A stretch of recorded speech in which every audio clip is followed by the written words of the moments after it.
can't believe it's come to this, I muttered to myself, reading a certain diary I found in my son's room. The entries were shocking, not something you would expect a kid to write. However, it clarified all the uneasy feelings I have had for days. I immediately reported it to the police. I am Natalie, 32 years old. I work part-time. I have been married to Freddie, also 32, and a company employee for 11 years. I still work at the fashion company where I was full-time until we had kids, thanks to a very understanding boss. Our son Joseph turns 10 this year, and we're starting to think about buying a house to set up a room for him for the future. But Freddie's attitude towards me and Joseph started changing. Joseph loves studying and gets high praise from his teachers for his grades. He's already doing well, but he still spends his time reading at the library or helping friends with their studies after school instead of playing outside. Once Joseph got a couple years into elementary school, Freddie started saying, "Kids should be playing outside. No need to study. They should be building strong bodies." He would send Joseph to the park in the cold without a jacket, or take away his books saying, "Too much reading will fill your head with weird ideas."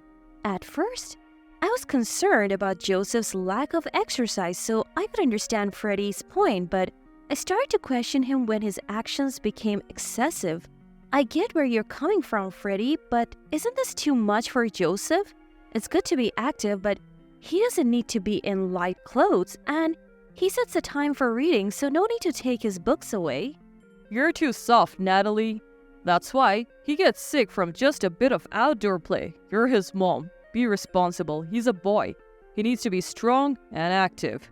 Conversations about our son Joseph always ended in a stalemate, leaving me pondering what to do next. Whenever Freddie had a day off and wanted to take Joseph out, I made sure to go along. I did this to keep an eye on Joseph, ensuring he wasn't pushed too hard, and often suggested outings like going to the movies or visiting art museums. Joseph loves appreciating art, and when we would go to an art museum, he would eagerly share with me the knowledge he had gained from books.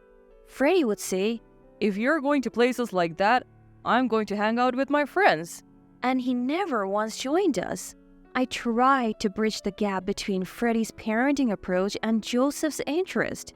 Eventually, I stopped trying, and we became increasingly divided within our home. After a while, Freddie said, "I don't want to waste my money on a child who won't listen to me. Let's cut down on Joseph's education expenses." The education expenses he mentioned were just a few tens of dollars a month for online courses, in addition to elementary school tuition. Frustrated, I decided to cover Joseph's course fees and any future learning activities with my own earnings and pre-marriage savings. Meanwhile, Freddie was spending the money he saved on new car parts and unnecessary upgrades like a new dash cam despite already renting one from the insurance company. Then one day, I got a call from my dad. He had hurt his back and asked if I could help him out with daily chores until he was better. My mom had passed away right after I got married due to a long-term illness. We hurried our wedding because I wanted her to see me as a bride. Ever since, Dad has been living alone, a 30-minute drive from us. Joseph enjoys visiting him occasionally and listens eagerly to his stories about the past. When I consulted Freddie about my dad's situation, he said, "He's getting up there in age, so it's a concern. Don't worry about me, go take care of him." From that day on, I started going to my parents' home every other day after work. I would do some shopping first, then prepare meals for my dad before heading back home. Dad said shopping was enough, but standing for too long seemed to strain his back. On my days off, I would take Joseph to my parents' home. While I was cleaning the house, Joseph and Dad would have all kinds of engaging conversations. They both seemed to enjoy it. As the days went on, Dad started giving me money for taking care of him. He said, "Don't let caring for me take away from family time with Freddie. Aren't you guys planning to buy a house? How's that going?"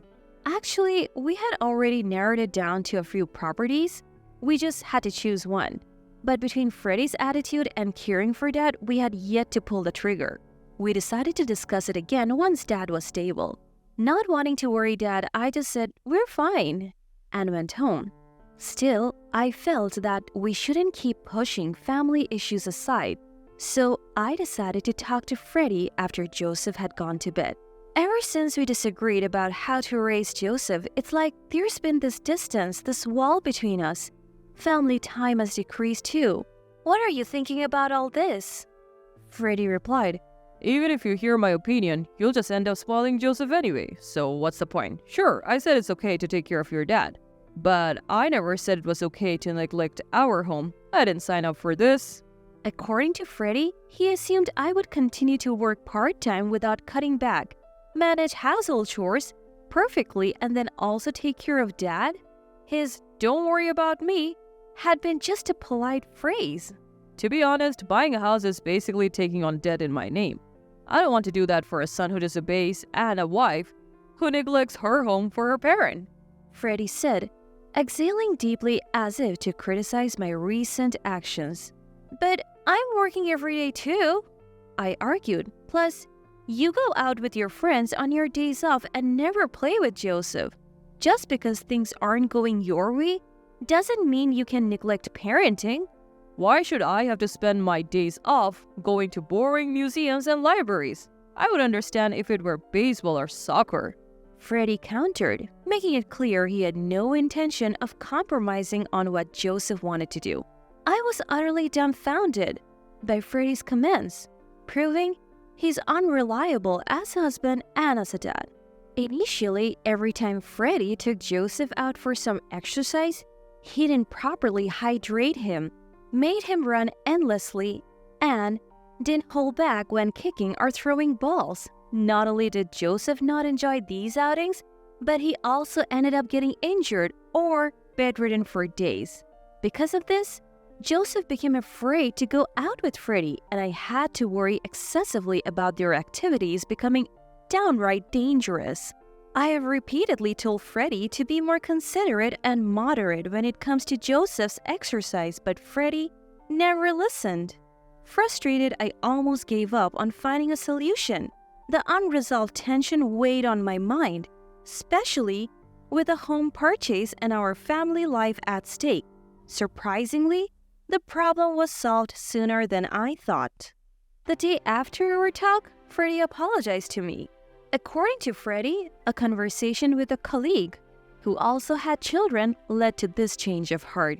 Freddie's colleague was so shocked and disillusioned by his story that they said, You're not just failing as a dad, but as a husband too. Your wife could rightfully report you for this. Feeling grateful to Freddie's colleague, I accepted his apology in hopes of improving our family relationship. After that, my dad's back condition improved, allowing him to go back to his routine. I decreased the frequency of my visits to my parents' house, allowing us to spend more quality time as a family. Things were also going smoothly with the house purchase. We were just waiting for the mortgage approval. We were looking at a newly built house close enough to both our workplaces and without the need for Joseph to change schools. As the house purchase loomed closer, Freddie began working overtime more frequently and I increased my part-time hours. When it seemed like we would be home late, my dad took care of Joseph. Finally, our mortgage was approved and we purchased our new home. But the day after completing the formalities with the real estate agent, Freddie went to work and never came back.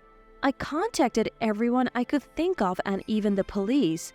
But Freddie's whereabouts remained a mystery, leading to some unsettling days. Due to Freddie's disappearance and the instability it brought, we had to reconsider buying the house. Fortunately, our real estate agent was understanding, and the property was popular enough that we could easily cancel the contract. About a week after Freddie vanished, while looking for clues, I found a notebook in Joseph's room. Rather than merely finding it, Joseph had deliberately left the notebook on his study desk with a sticky note that read, "I'm sorry for keeping quiet all this time." Opening the notebook, I discovered it was a diary that Joseph had kept for about 2 years since he was 8. I felt a chill reading it. The diary began with an account of seeing Freddie walking with a woman I didn't know, spotted on the way back from the library. Freddie and this woman seemed like a couple from a romance drama, it read. Could she be a special friend besides Mom? The diary wondered. At 8 years old, the concept of cheating seemed unknown. However, things took a turn when Joseph bumped into Freddie and this woman walking together. Freddie began to threaten Joseph, saying he would kick him out if he told me about this woman. Joseph realized that Freddie and this woman had a suspicious relationship. Ever since Joseph understood that their relationship resembled the cheating he had seen in dramas, his diary was filled with guilt for keeping this from me. Worse, while I was away visiting my parents, Freddie had kicked Joseph out of the house and invited this woman in. Joseph was keen to accompany me not just because he enjoyed talking to Grandpa, but primarily to escape Freddie. As a recent entry showed, Freddie's behavior towards Joseph seemed to worsen day by day. Furthermore, it contained threats like, If we move out, you won't see your beloved grandpa much. If you don't listen to me, I'll kick you and Natalie out. Then, Natalie might abandon you for making her lose her dad. By this point, I was trembling with anger at Freddie's actions and filled with shame for hurting Joseph without even realizing it. But the diary had even more shocking content in the last few days. If Grandpa gets hurt, Natalie will have to leave the house to take care of him. And you will even get some money. So it would be good if Grandpa gets hurt again. You should make Grandpa get hurt. It said it went as far as telling Joseph to push Grandpa or drop something heavy on his foot. The last page read, Dad said that if Grandpa's house caught fire, we would get money. Then we could build a more luxurious new house. And Mom would probably spend more time at Grandpa's so he could live with a new wife in a new house. I called the police the moment I read the diary and went to pick up Joseph and Dad. The police took the matter seriously and quickly located Freddie. He was staying at the home of a colleague from work who appeared to be the woman mentioned in his diary. Large amounts of gasoline were stored on the porch of that house.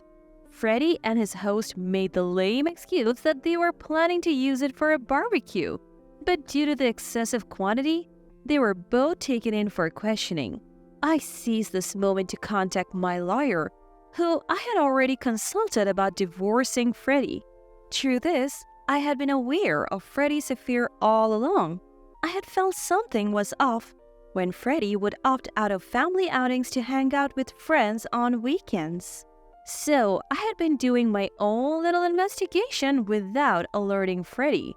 Moreover, the latest recordings from Freddie's dashcam had conversations with this woman, and I knew they had been going to a hotel together.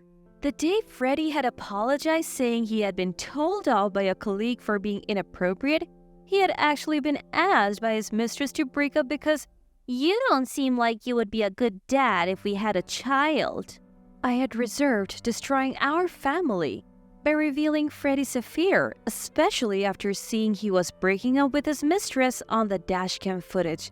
I thought I would keep it to myself and give us another shot, but my decision put Joseph in agony and could have led to a catastrophe. Physically and emotionally drained, I steeled myself for the tough decisions ahead.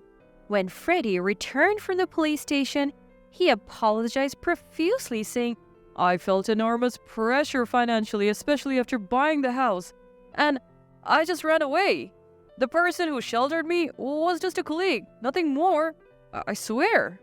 Freddie seemed to think I was unaware of his affair at that point.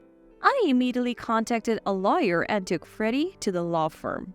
When I mentioned his affair and demanded a divorce, he tried to shift the blame onto Joseph.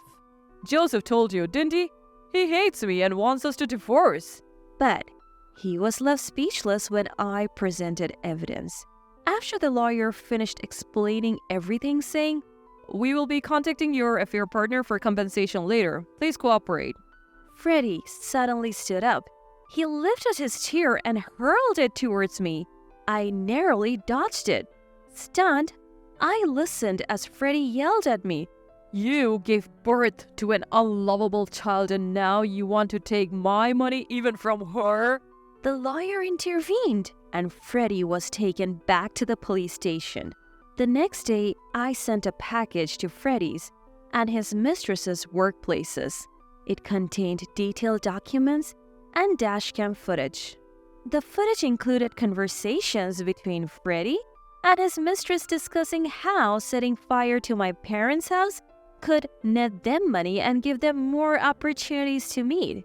In the end, I received a hefty settlement from Freddie's family and the woman he cheated with. I finalized the divorce, sold our house and my parents' home, and moved to a neighboring state with Dad and Joseph. Though he wasn't charged by the police for the arson plot, my boss saw the incriminating footage. Recognizing Freddie as a danger, my boss fired him after his actions led to police involvement. His mistress found the work environment too hostile and quit, moving back to her family home. As for Freddie, his parents took him back in, but are keeping a close eye on him. They were planning to kick him out, but grew concerned he might harm me or their grandchildren after he complained about holding a grudge against me. Now, he lives under strict conditions, no car, no phone, and any money he makes doesn't go directly to him but is managed by his parents. After all the drama, I focused on Joseph's emotional well-being for a while. I also attended counseling to recover mentally. I'm truly grateful that Dad has been the rock in our lives. Joseph has become much happier now that Freddie is out of the picture. He's enjoying his days with new friends in our new place. I was planning to leave the company I have been with for years, but my understanding boss offered me an opportunity to work remotely, managing an online store. Joseph has developed an interest in art and is now attending a local art class. As for Dad, he is living a relaxed life enjoying gardening at our new home with a yard.